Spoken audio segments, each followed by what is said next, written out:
Assalamualaikum warahmatullahi wabarakatuh. Pemirsa, Anda kembali menyaksikan Dialog Malam bersama saya, Sandra Andriani. Pemirsa, meski pemilu 2024 ini masih terhitung cukup lama dan pemerintah juga masih disibukkan dengan permasalahan revisi Undang-Undang Pemilu, namun beberapa lembaga survei ini sudah mulai menunjukkan hasil survei mereka. Salah satu lembaga survei menunjukkan elektabilitas Ketua Umum Partai Gerindra Prabowo Subianto sebagai calon presiden masih berada di posisi teratas.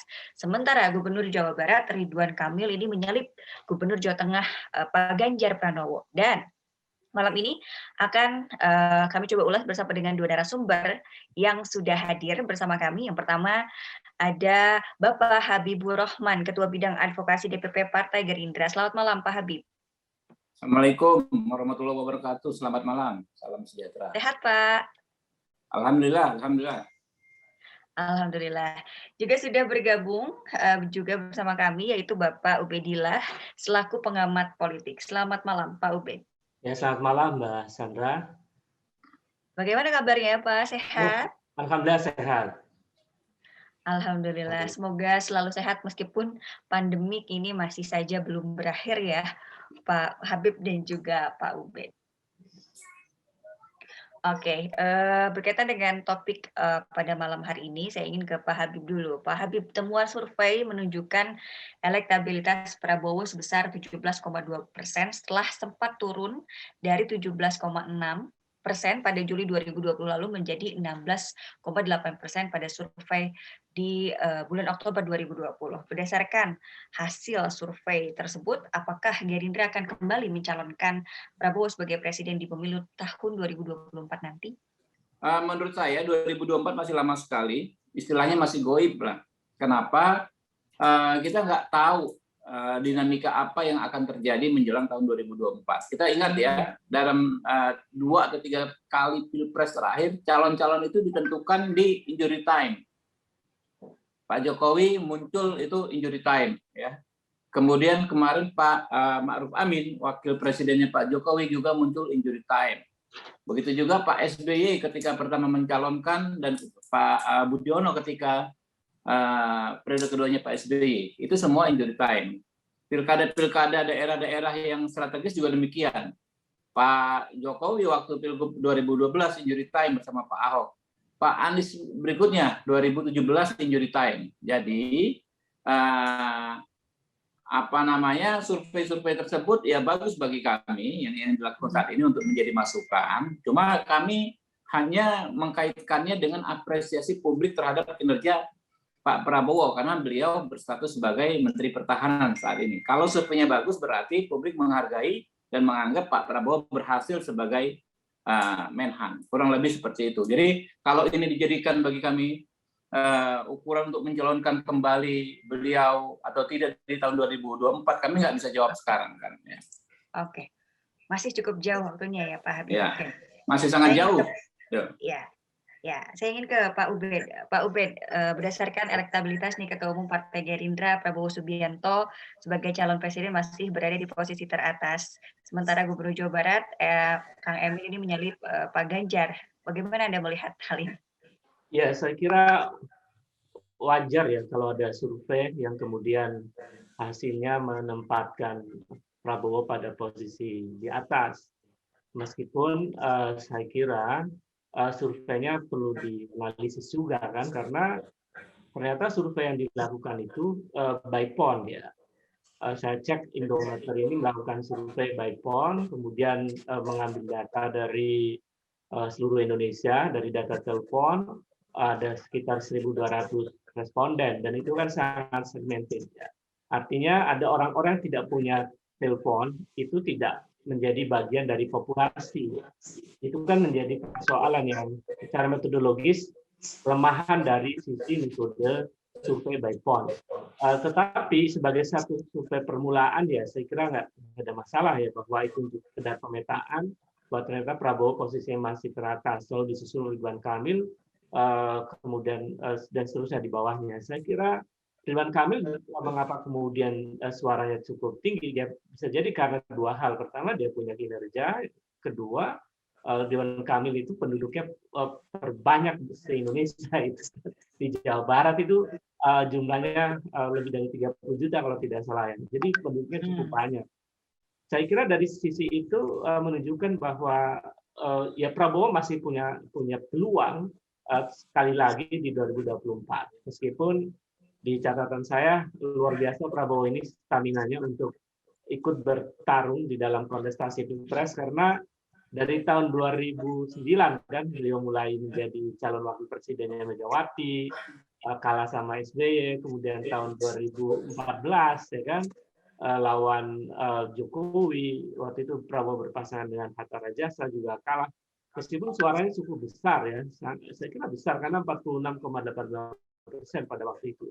Kemudian juga tahun 2019 kita lihat Prabowo kalah juga, tapi suaranya cukup besar 44,5%. Artinya apa? Ketika kemudian lawan kuatnya tidak ada, maka Prabowo punya peluang untuk kemudian memenangkan kontestasi.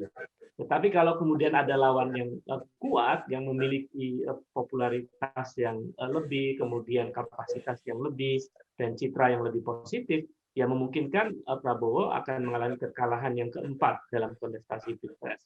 Saya kira ini memerlukan kalkulasi yang matang, memerlukan riset yang lebih dalam untuk mengetahui apakah peluang Prabowo untuk 2024 itu cukup besar. Meskipun memang masih dini nih sekarang nih, Mbak Sandra, betul kata Mas Nur Rahman, ini masih terlalu dini karena ini 2021. Tetapi sebagai persiapan, tentu saja dia memerlukan persiapan yang bagus.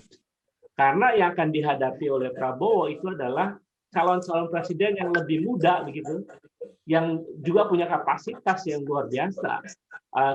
Seperti yang tadi disebutkan, ada Anies Baswedan, ada Ridwan Kamil, ada Ganjar Pranowo dan lain-lain. Saya kira itu kandidat-kandidat yang memiliki peluang juga yang cukup besar di 2024.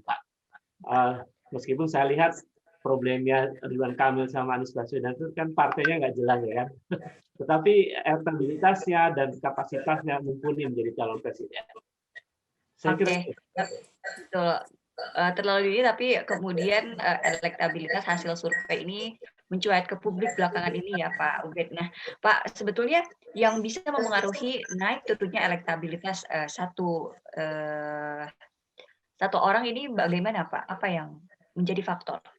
Ya, saya kira banyak faktor ya yang bisa membuat seseorang naik secara elektabilitasnya atau turun. Di antaranya adalah kalau dalam konteks perspektif politik itu ada imaging di situ ya, ada proses pencitraan kan yang membuahkan satu citra. Nah, saya kira citra itu memberi pengaruh besar pada publik. Hari ini Prabowo citranya masih positif. Meskipun publik bertanya-tanya di mana Prabowo di tengah persoalan bangsa yang sekarang terjadi. Kemudian yang kedua selain citra yang positif juga adalah kinerja. Nah, kinerja apakah dia sebagai menteri, apakah dia sebagai gubernur itu akan mempengaruhi elektabilitas yang kemudian bisa mempengaruhi seseorang menjatuhkan pilihan pada calon presiden. Kemudian yang ketiga saya kira bekerjanya mesin politik tokoh. Jadi kalau misalnya Pak Prabowo mau jadi presiden 2024, saya kira mesin politiknya dari sekarang mesti bekerja dengan baik. Begitu juga kandidat-kandidat yang lain seperti Ridwan Kamil, Anies Baswedan dan lain-lain. Saya kira mereka nampaknya kalau saya melihat sih apa yang dilakukan oleh tokoh-tokoh muda itu sudah bekerja Mbak Sandra untuk 2024. Kelihatan sekali dari media sosial yang mereka gunakan, dari konten-konten yang mereka sampaikan ke publik, baik lewat Twitter, lewat Instagram, lewat YouTube dan lain-lain, itu bekerja untuk membangun satu marketing politik yang baik. Saya kira itu satu catatan penting bagaimana kemudian elektabilitas bisa naik. Saya kira itu, Mbak Sandra. Oke, saya ingin ke Pak Habib kembali. Pak Habib, pada awal Januari 2021 ini elektabilitas Gerindra juga sempat dinyatakan turun oleh salah satu lembaga survei. Namun pada bulan Februari ini justru Prabowo selaku Ketua Umum Gerindra ini elektabilitasnya masih justru naik begitu. Nah, ini kan menunjukkan artinya elektabilitas masih begitu fluktuatif. Bagaimana tanggapan Anda melihat ini? Ya, saya pikir ya faktor utama elektabilitas itu memang terkait persepsi. Tapi persepsi itu tidak selamanya bisa kita bangun hanya dengan gimmick, dengan pembangunan opini yang semu, dengan pencitraan.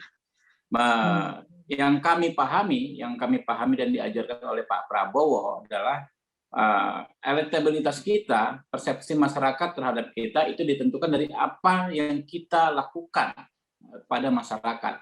Itulah kenapa Pak Prabowo seolah-olah dilihat pengamat, dilihat pers, oh kok banyak diam, gitu kan ya. Tapi faktanya kami semua bekerja, ya.